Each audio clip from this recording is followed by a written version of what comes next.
عزیزان گرامی، بزرگان دین نے جو ذکر کے طریقے الگ الگ انداز سے بیان کیے ہیں، میں یہ مجلس تصوف ہے، یہ مجلس ذکر ہے، میں صرف اور صرف قلب کی بات کرنا چاہوں گا، دل کی بات۔ آج کے دور میں پوری کی پوری طاقت لگا دیتے ہیں اپنی صحت کو صحیح کرنے کے لیے۔ اگر آپ کا گھٹنا خراب ہوا تو مجھے یہاں تک خبر ملی کہ ایک گھٹنے کا آپریشن 1.5 لاکھ روپے سے، دل کا آپریشن، سر کا آپریشن، آنکھ کا آپریشن، ہاتھ کا آپریشن، جہاں کہیں تھوڑی خرابی آئی آپ مال خرچ کر کے اس کو صحیح کرانا چاہیں گے۔ جو لا علاج بیماری ہے کینسر، سب کو معلوم ہے، اس کے باوجود بھی کینسر ہونے کے بعد کوئی خاموش بیٹھتا ہے کہ چھوڑو اب تو مرنا ہی ہے؟ علاج میں وہ بھی 2-5 لاکھ روپے خرچ کر ہی دیتا ہے، اسے معلوم ہے کہ صحیح نہیں ہوتی، کوشش کرنے میں کیا گئے۔ کتنی حیرت کی بات ہے کہ یہ بیماریاں جو جسم کو لگی ہیں، ان کو صحیح کرنے کے لیے مال بھی خرچ کرتے ہیں، وقت بھی خرچ کرتے ہیں، لیکن جو گناہوں کی بیماری دل میں لگی ہوتی ہے اس کے علاج کے لیے کوئی بندہ کوشش بھی نہیں کرتا۔ اس میں نہ پیسہ خرچ کرنے کی ضرورت ہے آپ کو، نہ ہی بہت زیادہ محنت کی ضرورت ہے۔ چند چیزیں ہیں کہ اگر قلب دھو دیا جائے تو پاک ہو جائے گا۔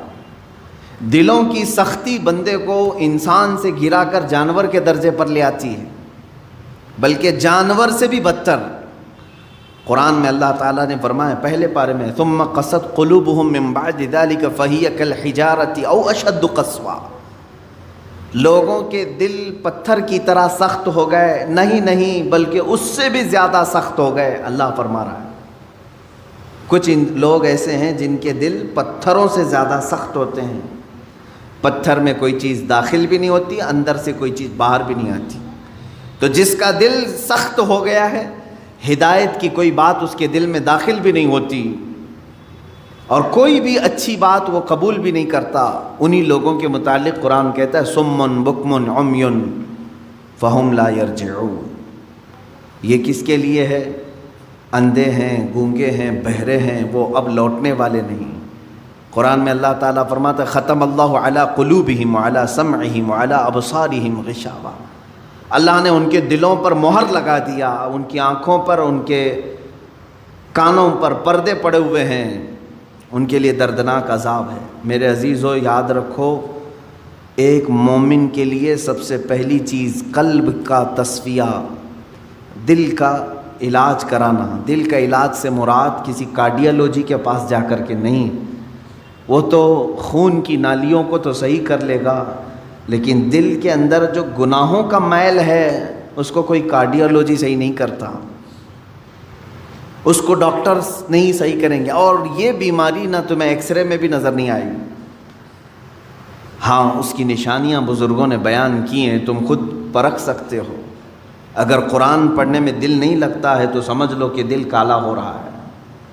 مسجد میں زیادہ دیر بیٹھنے میں دل نہیں لگتا ہے تو سمجھ لو کہ دل کالا ہو چکا ہے۔ اللہ کی راہ میں خیرات کرنے سے دل ہاتھ نہیں اٹھتا تو سمجھ لو کہ دل پورا کالا ہو چکا ہے۔ ایسی نشانیاں بہت ساری ہیں۔ آیات قرآنیاں پڑھی جا رہی ہیں، سننے کا شوق نہیں، لیکن وہی گانے گھنٹوں سنتا ہے، یہ دل کے کالے ہونے کی علامات۔ تھوڑی دیر اپنے والدین کو دیکھ نہیں سکتا، لیکن گھنٹوں غیر محرم عورتوں کو دیکھنے کا شوق ہے۔ کلام پاک کو تھوڑی دیر کے لیے نظر بھر کر کے دیکھنا نہیں چاہتا، لیکن موبائل میں گھنٹوں بیٹھا رہتا ہے۔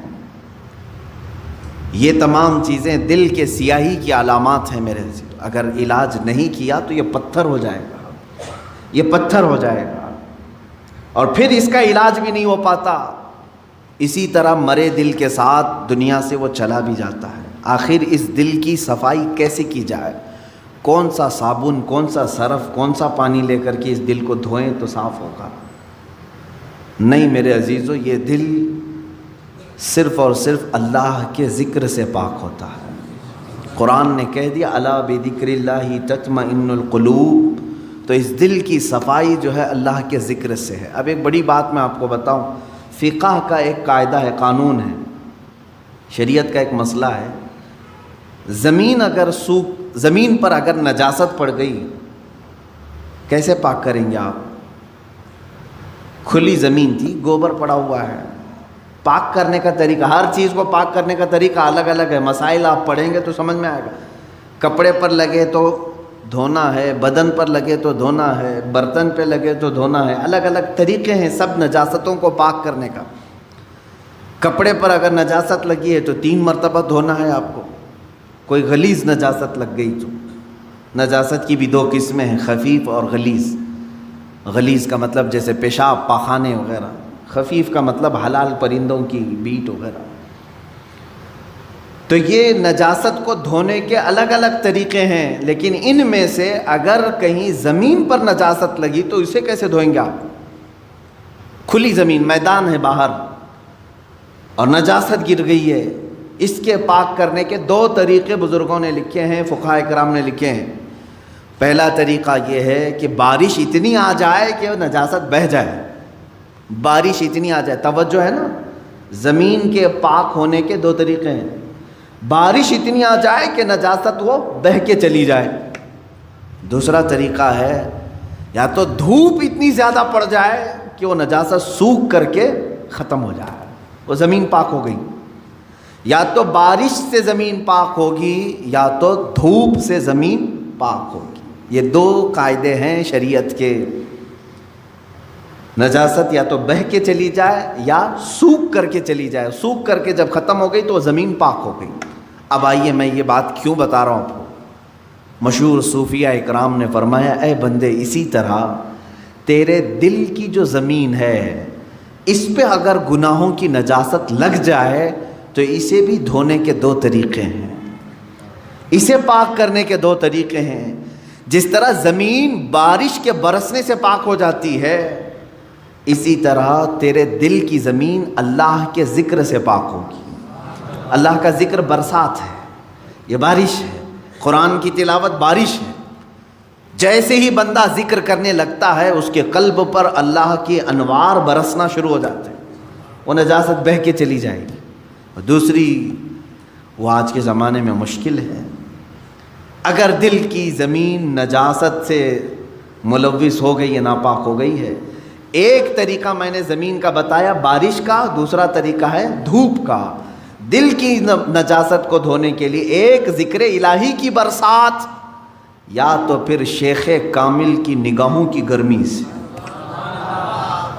شیخ کامل کے نگاہوں کی گرمی سے نجاست پاک ہو سکتی ہے۔ یہ 2 طریقے ہیں۔ شیخ کامل کا حصول معمولی بات نہیں ہے، اس میں برسا برس لوگ تلاش میں لگانا چاہیے، لیکن یہاں تو آج حال یہ ہے کہ کہیں سے کوئی بھٹک کے پیر میرے گھر آ جائے میں اس کا دامن پکڑ لوں گا۔ در حقیقت جسے اپنے بیماریوں کو صحیح کرنے کی طلب ہے وہ سچے پیر کی تلاش میں گھومتا پھرتا رہے گا، یہ نہیں کہ بازار میں بیٹھ کر کے انتظار کرے گا۔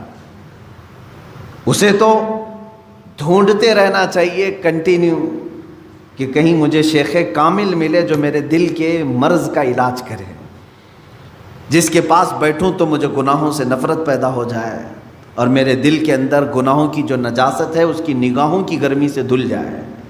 اور یہ 2 چیزیں ہوتی رہی ہیں۔ آپ کو میں یہ دونوں چیزیں اگر سناؤں، بابا فرید الدین گنج شکر رحمۃ اللہ تعالی علیہ، یہ خود جو ہے اپنے، ظاہر سی بات ہے قلب میں ان کے نجاست کی بات تو میں نہیں کروں گا، لیکن انہوں نے 12 سال کنٹینیو ایک جنگل میں کھڑے ہو کر کے ذکر کیا۔ ان کے جسم پر بیلیں لپٹ گئی تھیں، وہ درختوں میں چھپ گئے تھے، لوگ پہچانتے بھی نہیں تھے، 12 سال تک وہاں رہ گئے اور ذکر الہی میں مشغول تھے۔ اور اس کے بعد ان کے مرید صادق محبوب الہی نظام الدین اولیاء رضی اللہ تعالی، جو حضرت خواجہ فرید الدین گنج شکر کے مرید بھی ہیں، خلیفہ بھی، محبوب الہی، ان کا حال یہ تھا کہ یہ اپنے شیخ کی نگاہوں سے، صرف بابا فرید نے صرف ان کے قلب پر نگاہ ڈالی اور ان کی دنیا بدل گئی تھی، اور پھر وہ اس راستے پر ایسے آئے کہ اپنے وقت کے قطب بن گئے۔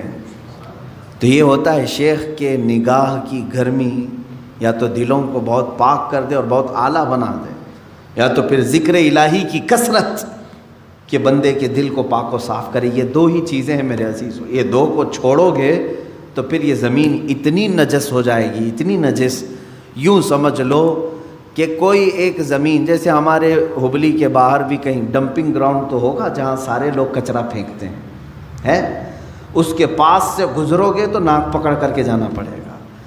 ایک وقت ہمارے دلوں کا بھی ایسا آتا ہے کہ اتنی نجاست اس میں آ جاتی ہے کہ فرشتے قریب آنے سے کراہت محسوس کرتے ہیں۔